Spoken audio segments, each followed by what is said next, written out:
Mike Davis here, the Article 3 project.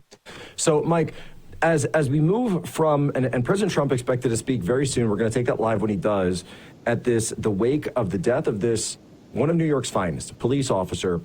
This criminal who didn't have the law turned on him in any way, was arrested 21 times, was out on the street, and now he's shooting police officers in broad daylight.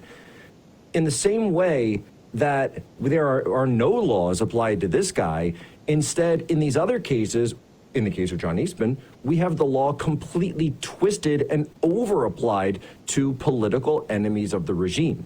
This is the hallmark, the textbook hallmark of anarcho-tyranny.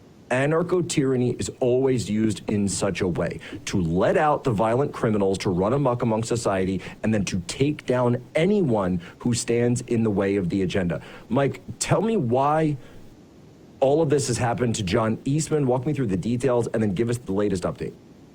Yeah, what's happening to John Eastman is a disgrace. You have this Democrat judge in California, Yvette Rollins, who donated to Obama. She donated to Kamala Harris, to Gavin Newsom, the DNC, Axe Blue, and other Democrats. She is recommending that John Eastman, a constitutional attorney, a former professor, a former law school dean who clerked for the Supreme Court of the United States, Justice Clarence Thomas on the Supreme Court.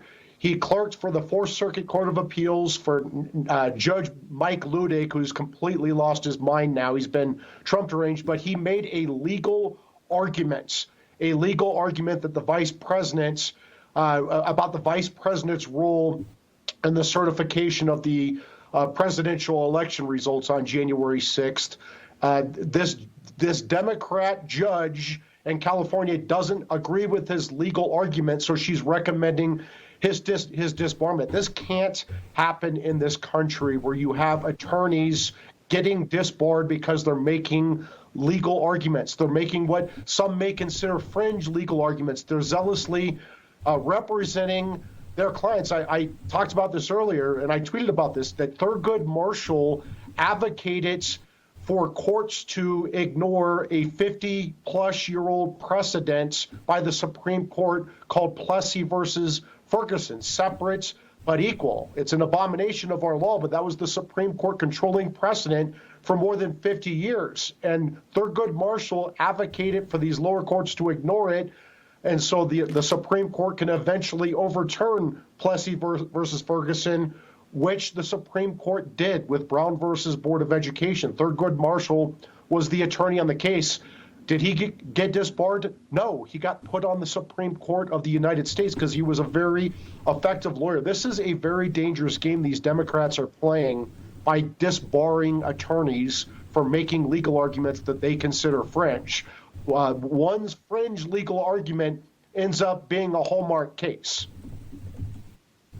So, and this is incredible to me. So the idea that they basically didn't like the legal argument. So now what is the current update? They're stripping him of his law license. Is that right?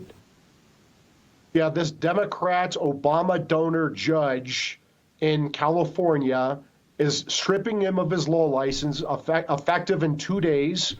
And then the Supreme Court of California is going to decide whether John Eastman keeps his law license or if he's disbarred. And this is insane that this is happening. Just remember this: Hunter Biden gets to keep his law license, but John Eastman does not. And so this is what's been done. So she's written already this recommendation that he should lose his license in California for these 11 disciplinary charges, the state bar. All of this is being done at the same time. Now, Mike, help me understand this.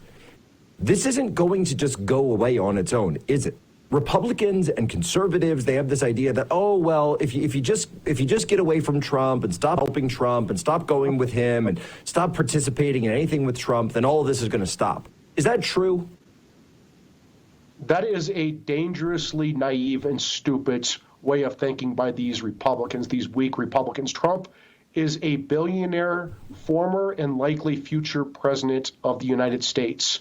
He is in the Democrats' way. These Democrats are not just going after Trump and Trump's top aides like Steve Bannon and Peter Navarro, eviscerating 250 years of constitutional executive privilege to throw them in prison. He's going after Trump's lawyers, both inside the government, like Jeff Clark, and outside the government, like John Eastman, for making legal arguments with which they disagree. They're trying to throw Jeff Clark in prison over this. They're trying to disbar both Jeff Clark and John Eastman. They're trying to destroy their lives. They're going after Trump's supporters on January 6th.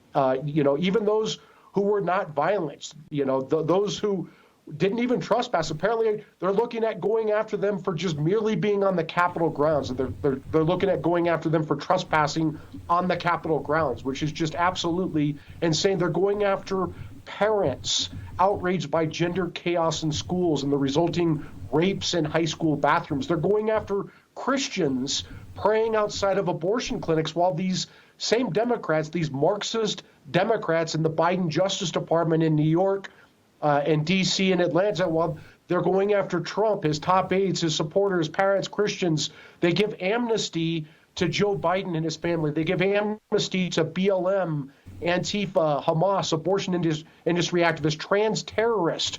The leftist protesters are causing a hell of a lot more damage, death, and destruction than anyone did on January 6th. But look at how our system has been weaponized, right? And so to these Republicans who think this is going away when Trump's going away, I would say, wake up. Wake up. You don't understand. This is not our parents' or grandparents' Democrat Party. These aren't liberals who love America. These are leftists. These are Marxists. They're trying to destroy us. Look, we've preaching to the choir, man. We've got the whole new book out. Just came out last week. We're calling it Unhumans, The Secret History of Communist Revolutions and How to Crush Them. And we specifically make this argument that conservatives need to wake up. This is a playbook that's been run in country after country for 250 years at this point. And I get it, right? We don't want to be in this situation. It's hard to have to admit that these people have taken over so many of our institutions in so many places. But what we used to be able to laugh off and say, oh, the Ninth Circus Court of Appeals, or oh, California's just that way, or oh, San Francisco, guess what?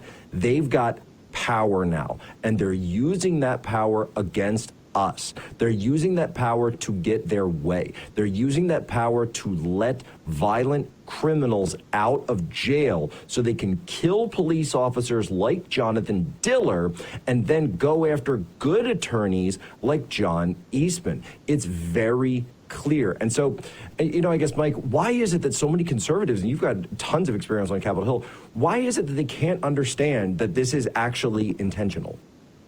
Because they are so weak and stupid. And what needs to happen, and when Trump is back in the White House, his acting attorney general on January 20th, 2025 needs to open a criminal probe on this obvious criminal conspiracy by these Democrats to wage this illegal lawfare and election interference, to interfere in the election and to violate the civil rights of so many Americans. Trump, his top aides, his lawyers, his supporters, parents, Christians. This is an all-out assault by the left to use government,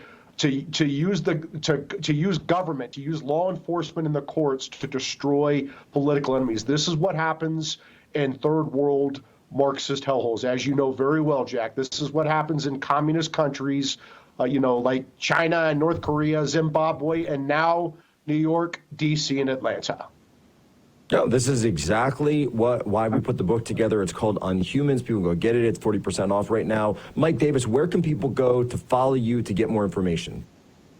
Thank you, Jack. It's article3project.org. You can donate and take action there and find our social media. Incredible.